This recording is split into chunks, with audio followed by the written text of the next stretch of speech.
सम्मेलन के सम्मानित अध्यक्ष परमाली प्रोफेसर गोपाल यादव जी,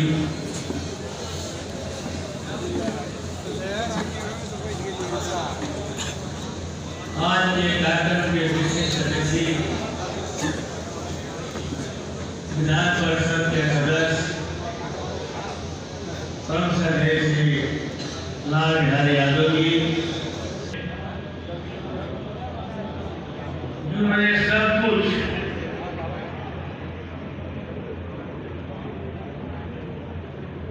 पिछली बार हम आपके बीच आए थे टिकट देकर, और आज मैं आया हूं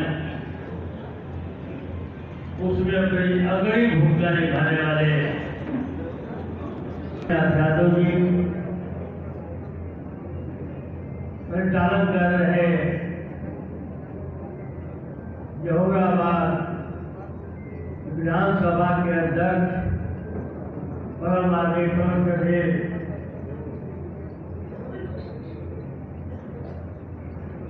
भाई जय हिंद यादव जी, इंडिया गठबंधन के नेता बद्री सिंह कुशवाहा, पूर्व महासचिव राम नरेश चौहान, जोर प्रभारी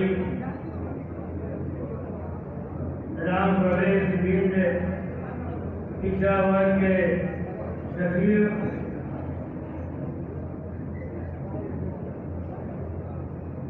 कांग्रेस सुंदरराम,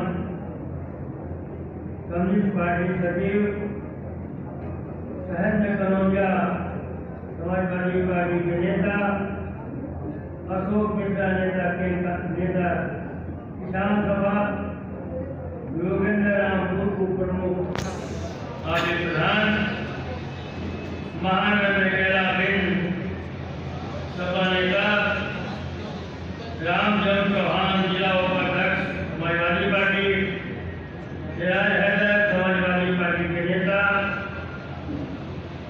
योगेंद्र राय वरिष्ठ सभा नेता, प्रदीप राजभर गोरखपुर जिला उपाध्यक्ष जोर प्रभारी, मुन्ना खरार को प्रधान खजुआ,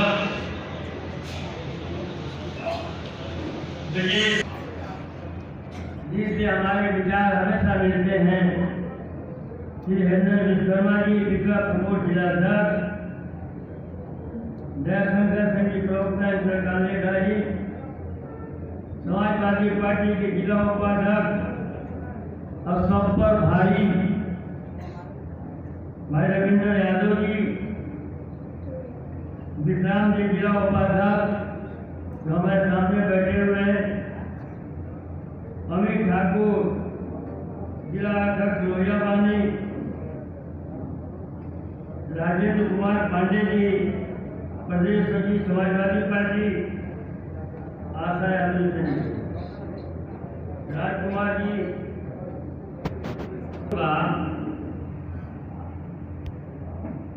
वो सारी की सारी बातें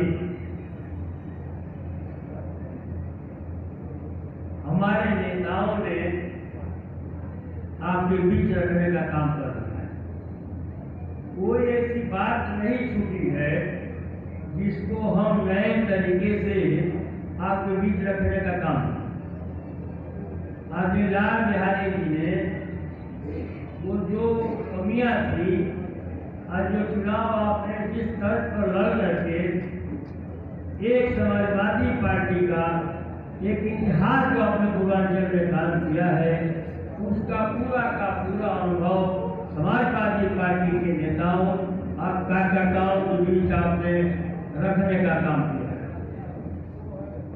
अब कोई बात ऐसी नहीं बची है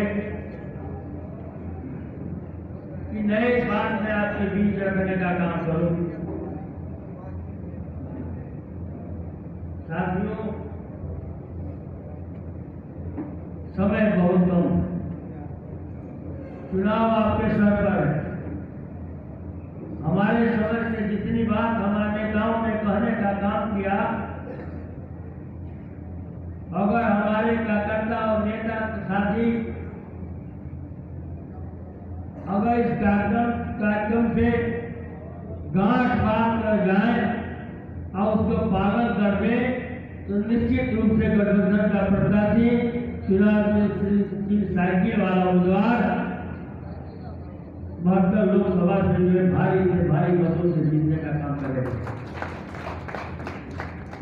तमाम साथियों ने कहा कि आपको उत्तर से दक्षिण और पूर्व से पश्चिम दौड़ने की आवश्यकता नहीं है। समाजवादी पार्टी कार्यकर्ताओं के माने में हिंदुस्तान में जितने भी दल हैं सबसे मजबूत अगर किसी के पास कार्यकर्ता साथी है तो वह दल है, उस दल का नाम समाजवादी पार्टी है। अगर बूथ के लोग बूथ को देख लें, सेक्टर के लोग सेक्टर को देख लें,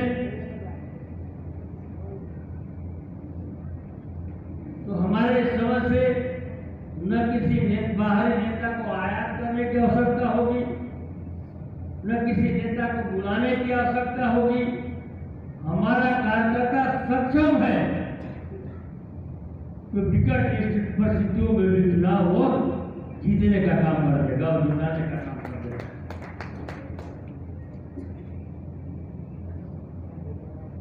साथियों, दो बात है, यहां नहीं कही जाएगी तो कहां कहा जाएगा, बाहर नहीं कहेगा। ये जरूर हम लोगों को जानकारी है, पता है जो यहाँ बैठे हुए लोग हैं वो अपने पूरे मनोयोग से जो है वो गठबंधन के प्रति जो है उदार है, गठबंधन के प्रति संकल्पित है और गठबंधन की सरकार को देखना चाहते हैं। तो मैं कहना चाहता हूं साथियों कि महेंद्र चौहान जी आपका भविष्य उज्ज्वल है। बीच में एक संजय चौहान जी आ गए थे, कहीं कहीं आपके लिए रोड़ा बनने का काम करते, लेकिन अब वो भी रोड़ा समाप्त हो गया है। अगर आपको साबित करना है जो विश्वास अखिलेश यादव जी ने आप पर किया है उस विश्वास के आप पात्र हैं, अपने नेता का विश्वास दिलाना चाहते हैं कि नहीं वास्तव में नेता का जो मुझ पर विश्वास है उसके अनुरूप में खड़ा उतरने का काम करूंगा। महेंद्र चौहान जी आपको प्रदेश में घूमने की आवश्यकता नहीं है, आप सिर्फ जहूराबाद में रहता करके अपने मतदाताओं को जो है समाजवादी पार्टी के पक्ष में मत कराने का काम कर दीजिएगा। आप उत्तर प्रदेश सबसे बड़े नेता माने जाएंगे। हमारे नेता का विश्वास, हमारे नेता इस बात को जानता है और आपको हमारे नेता हमेशा सम्मान देने का काम करता है। एक बार मैं समझता साथियों, जब इनको बिना चुनाव लड़े हमारे राष्ट्रीय अध्यक्ष के जब मुख्यमंत्री थे सूबे के, तब बिना लड़े इनको जो है एमएलसी बनाने के लिए वो तैयार हो गए थे। कई सभी नेताओं के बीच में जो है आपसी भिन्नता होने के कारण जो है आप एमएलसी होने से बच गए। क्या ये झूठ है? बताइए जनता में, बोलिए। आपको एमएलसी का हमारी सरकार समाजवादी पार्टी सिर्फ सम्मान देना चाहती है।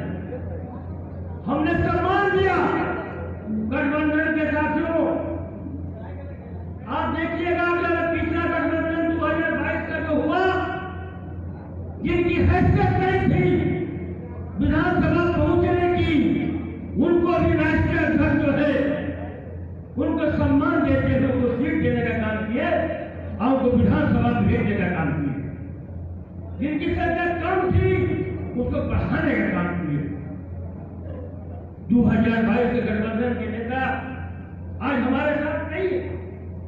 लोग पूछते हैं, विपक्ष प्रहार करता है, राष्ट्रीय अध्यक्ष गठबंधन धर्म को निभाना देगा।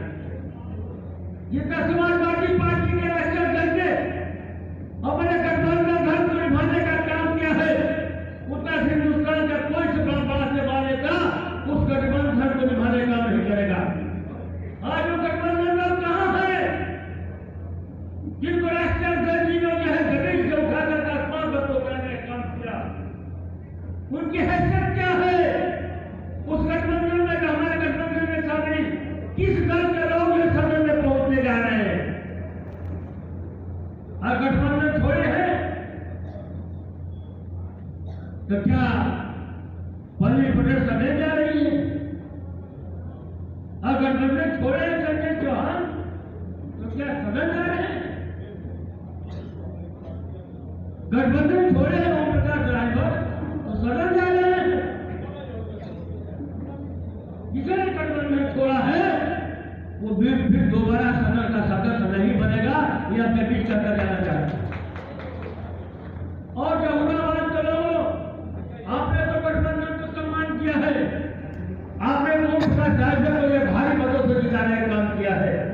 लेकिन सिद्धांत है कि किस सबके साथ चुनाव लड़ रहे हैं।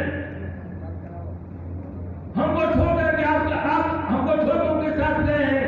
उनका साथ छोड़कर इसलिए आए थे कि हम जो है राजभवन को अनुसूचित जाति का दर्जा दिला करके ही मानेंगे। हमारी सरकार नहीं थी 17 के बाद कि मैं उनके मन का अनुरूप काम कर सकूं, लेकिन वो सरकार में भी रहे, सरकार को जानते भी थे। उसके बाद भी 2022 में उनसे गठबंधन करने का काम किए थे। अगर वो एक साथ मान लिया होती, एक साथ के भाषा मानी होती, वो लोकसभा के सांसद बने होते नहीं बने होते। कहते कि संसद पटल पर जो है एक बार राजभवन के सवाल पर जो है उनको सूची जाकर दर्जा देने के सवाल पर प्रधानमंत्री जी अपना वक्तव्य दे दिए। उसके बाद हमारी पार्टी को छोड़े होते तो हम मानते को आपके लिए काम करने का करते। जिनके साथ वो गठबंधन है, गठबंधन धर्म की मैंने बात किया हो, जिनके साथ वो गठबंधन है, क्या वो लोग उनको वोट दे रहे हैं? जिस दल के साथ वो गठबंधन है, उस गठबंधन के लोग ओम प्रकाश जी को वोट दे रहे हैं। बगल का इलाका है, ये छोटो का किनारा है, पता कर लीजिएगा। गठबंधन के लोग वोट नहीं दे रहे हैं, नहीं दे रहे हैं। तो मैं आपके बीच कहना चाहता हूं, आरक्षण तो आपने बोला ही, हमारे काशनाथ भाई ने जाकर तुम्हारा बोला है। आपने बोला है कि नौकरी के सवाल कराए थे, वो मिला नहीं। आपने बोली क्या है काला धन लेकर के हिंदुस्तान में बांटने के सवाल कराए थे, वो हुआ ही नहीं। किसानों का टुकड़ा जो है दाम मिलेगा उपज का, वो हुआ ही नहीं। और उनके पास क्या बचा है? अब क्या बचा उनके पास कहने के लिए? अब कोई चीज बचा नहीं है साथी। और हिंदुस्तान की जनता समझ चुकी है, अगर राजभर जाति को और 16 जातियों को जो पिछड़ी जातियां हैं, अगर उनको सबसे पहले किसी नेता ने केंद्र सरकार को प्रस्ताव भेजने का काम किया, इन जातियों को अनुसूचित जाति में शामिल किया जाए, तो वो जो है माननीय अखिलेश यादव जी की सरकार थी, जो आपके प्रस्ताव को भेजने का काम किया था। उस सरकार, हमारे सरकार को विदेश साहब और भारतीय जनता पार्टी के केंद्र की सरकार को बीता हो गया 10 साल। और साथियों, अब आरक्षण की बात मत कीजिए, अब अनुसूचित जाति का दर्जा पाएंगे इसका बात मत कीजिए। अब जो होने जा रहा है उसकी बात कीजिए। ये चुनाव जो है जात का नहीं है, ये चुनाव धर्म का नहीं है, ये चुनाव अगले पिछड़ों का नहीं रह गया है। ये चुनाव देश का न देश का हो कि देश कैसे बचेगा, आपका लोकतंत्र कैसे बचेगा, आपका भारत का संविधान कैसे बचेगा, सवाल इस पर हो रहा है। अगर अपने आरक्षण को बचाना चाहते हैं, आप सामान्य सम्मान पाना चाहते हैं,